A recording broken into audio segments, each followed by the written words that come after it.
All right, we believe the president is yet to actually get on the podium. Those, in fact, are live visuals that you're seeing there from the union buildings. Any moment now, the president will address the nation. There he is. Let's listen in.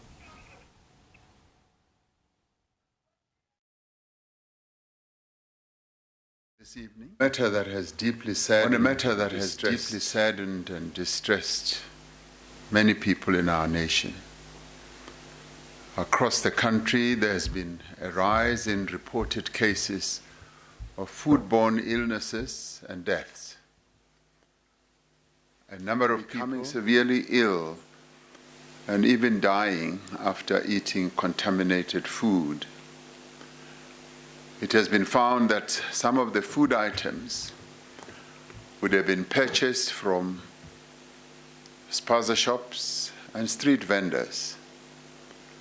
Since the beginning of September in 2024, there's been a total of 890 reported incidents of foodborne illnesses across all our provinces.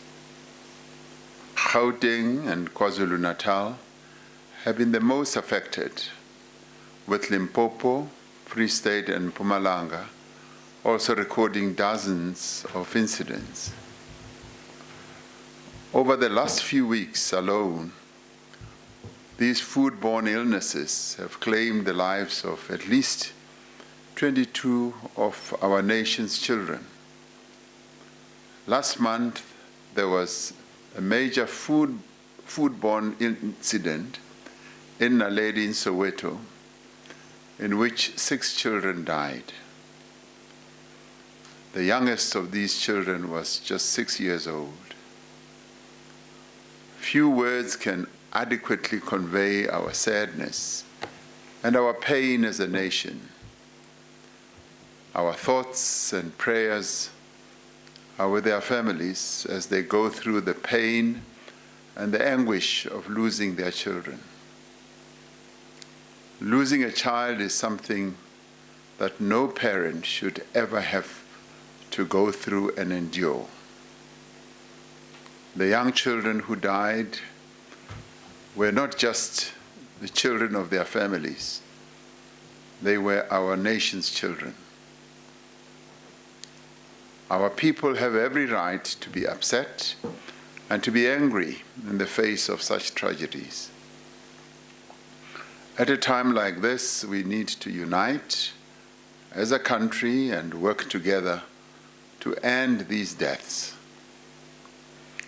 We must do what it takes to make sure that such tragedies never happen again. As soon as the deaths occurred, multidisciplinary teams in government were activated to address these incidents. These teams included police, health officials, environmental inspectors, Department of Agriculture officials, and officials from the National Consumer Commission.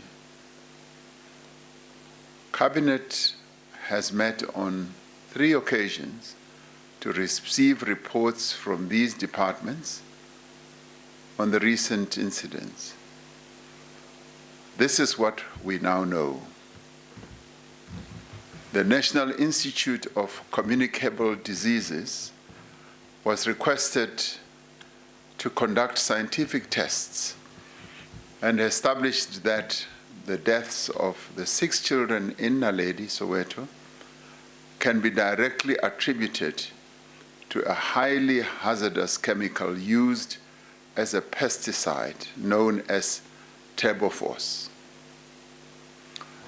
Turbophos can have serious health effects, even at low levels of exposure. Turbophos is an organophosphate chemical that is registered in our country for agricultural use. It is not allowed to be sold for general household use. However, this chemical is being informally sold as a so-called street pesticide for domestic use in townships, in informal settlements, to control rats and rodents. Samples were taken from 84 spaza shops in Naledi. Of these, 3 had evidence of tuberphos, this chemical. After stringent testing, a chip packet found on one of the children who had died had traces of tuberphos on both the inside and the outside of the packet. As part of the investigation into the deaths that occurred in Naledi, inspectors confiscated a number of illegal pesticides from spaza shops.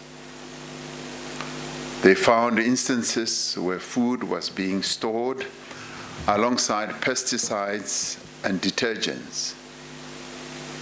It was also found that these spaza shops lacked proper safe food storage, hand and dishwashing facilities, increasing the likelihood of food contamination. Even as our investigations are ongoing, it is critical to understand that this is not a problem that is confined to spaza shops and other informal traders. It seems to be widespread. The unregulated use of restricted pesticides in communities has become a growing problem with devastating consequences. In many townships, another chemical, aldicarb, and an organophosphate known as galliperini are commonly sold by street vendors and hawkers to control rat infestations. Aldicarb has been banned for use in South Africa since 2016. Last year, 3 children in Ekurhuleni and 3 children in Soweto died after exposure to aldicarb. In responding to these tragedies, we need to understand the cause of this challenge in our communities. One of the reasons that people use pesticides for is to deal with rat infestation or prevalence. The problem of rat prevalence or infestation is due in part to poor waste management in several areas where our people live. Rubbish is not collected regularly, streets are not cleaned as they should be, creating conditions for rats and other pests to thrive. Often the poorest communities are the worst affected, and often the cheapest remedies that are used are these highly hazardous substances like tuberphos and aldicarb. Another challenge is that responsibility for environmental health that should happen in our communities is the responsibility of local government. Many municipalities do not have the capacity and resources to conduct inspections of these businesses and enforce regulations. Our response must therefore address all these factors that contribute to the problem. We also need to prevent the spread of misinformation which has been prevalent. The investigations that have taken place do not suggest any deliberate campaign to poison children in our country. There is also no evidence that the problem is confined to spaza shops that are owned by foreign nationals only. These products are just as likely to be sold in shops that are also owned by South Africans. We all have a duty as the state, as a society, as parents and families to protect those amongst us who are most vulnerable, and these are our children. Following the special meeting of Cabinet, we have decided to make the following interventions. The first intervention is to get hazardous pesticides off our streets and our shelves. The second critical intervention is to protect children from exposure to these substances. The third critical intervention is to prevent future outbreaks. The following measures will be implemented with immediate effect. To get hazardous pesticides off the street, we now have directed that the spaza shops, which have been implicated in the deaths of children, must be closed with immediate effect. All spaza shops and other food handling facilities must be registered within municipalities in which they operate within 21 days from today. Any shop that is not registered within 21 days and does not meet all health standards and requirements will be closed. The South African Police Service and other law enforcement agencies will be required to investigate, to arrest, and to prosecute offenders. This will involve close cooperation with all registered manufacturers, retailers, and suppliers. Integrated multidisciplinary inspection teams will undertake compliance inspections of food handling facilities, manufacturers, distributors, wholesale and retailers. This will include spaza shops as well as general dealers. Non-compliant businesses and shops linked to any poisoning incidents or found to unlawfully stock hazardous chemicals will be shut down and the law will take its course. A massive campaign of door-to-door inspection of all spaza shops, tuck shops, and other informal traders will be undertaken, starting with Gauteng and KwaZulu-Natal. This will be undertaken by interdisciplinary inspections teams consisting of the South African Military Health Services, which did very well during COVID, environmental health practitioners, the South African Police Service, the National Council of Consumers, labor inspectors, and others. The initial phase of inspections will need to be completed within a month. All registered manufacturers of Tablefors will be inspected, that is their premises, to ensure that no products are diverted into non-agricultural markets. The supply chain process for distribution and sale of Tablefors will be investigated to ensure that controls are being adhered to and that there is accountability for who they sell to in the agricultural sector. Regulations and protocols on the traceability, repackaging, and distribution and sale of pesticides, insecticides, and foodstuffs will be strengthened. The second intervention is about the protection of children from exposure to harmful substances.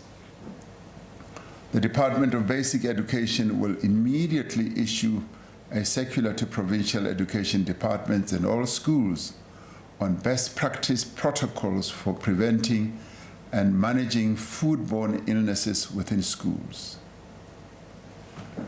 By the start of the new school year, the Department of Basic Education and school governing bodies, together with the Department of Health, will review and update the guidelines for schools on the management of suppliers of foodstuffs to all schools.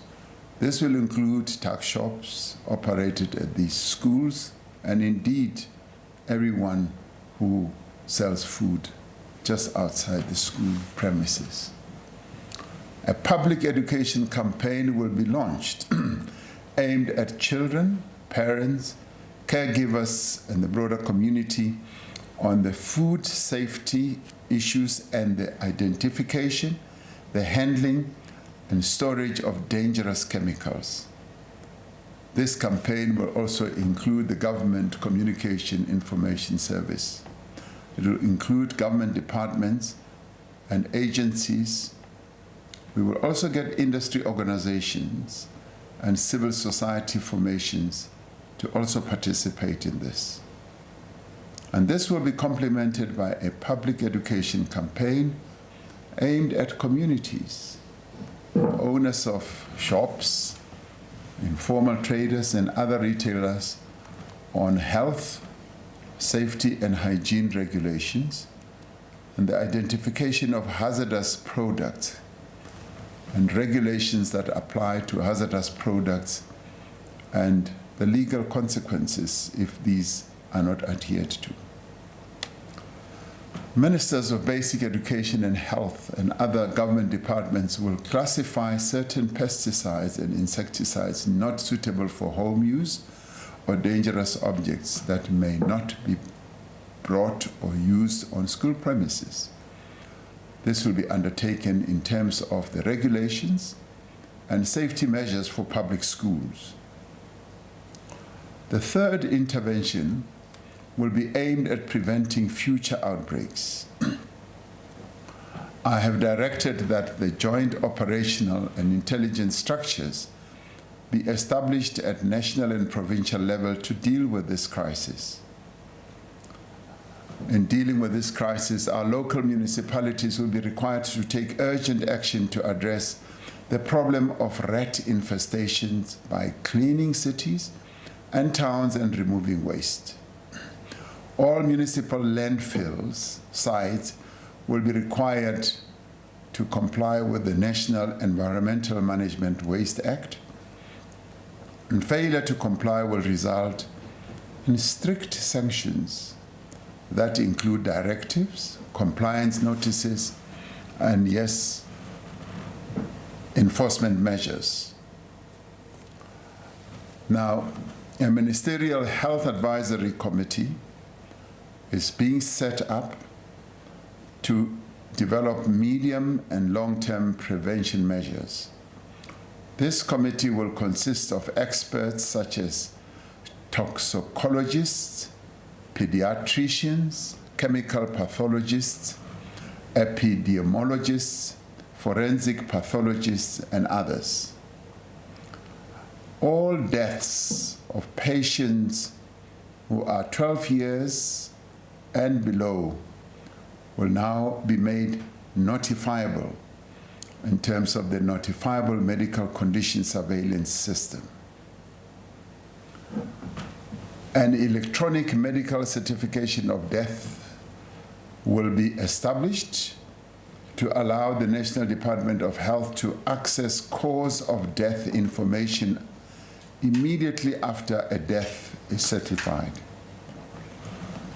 The work of the Biosecurity Hub will be strengthened to better control the entry of products, organisms, and harmful biological products at ports of entry.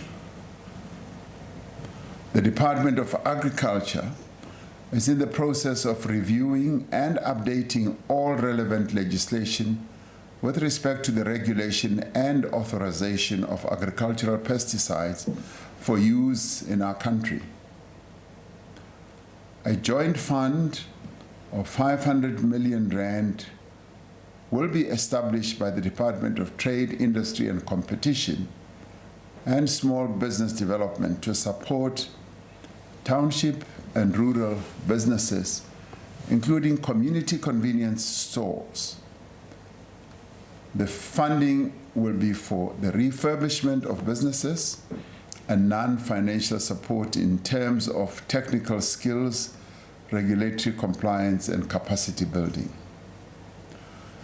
As we undertake these interventions and measures, there is a lot that we can do as parents to protect our children.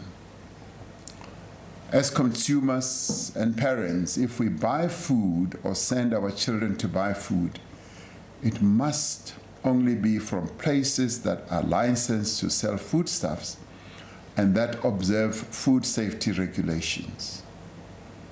We must make it a habit to check that food is prepared in a clean and hygienic area.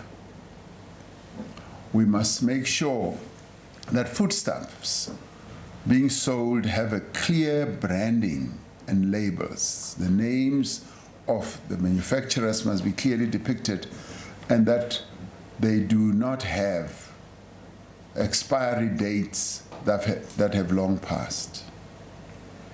We must educate our children about food safety and teach them to check for this labeling themselves.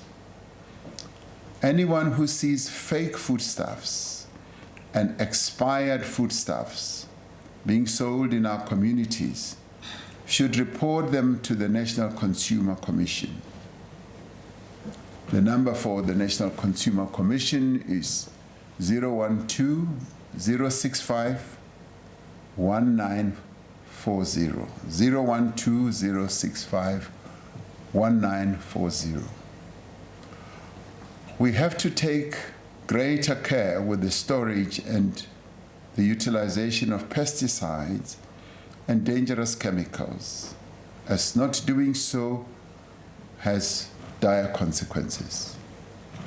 We must only buy pesticides that are in their original containers and that are clearly labeled for household use. All dangerous chemicals must be kept out of reach of children. Spaza shops and street vendors have a special responsibility for the health and safety of their customers.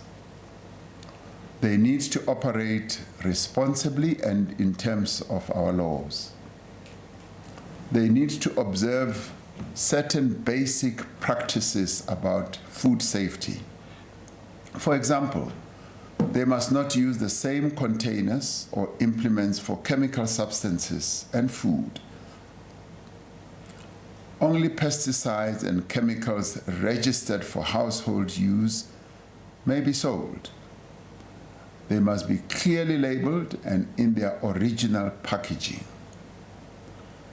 Establishments found to be in possession of pesticides that are restricted or banned will face legal consequences. Once again, South Africans are called to work together to overcome this great difficulty that has befallen us. We are far from being helpless, and there is much that we can do when we work together.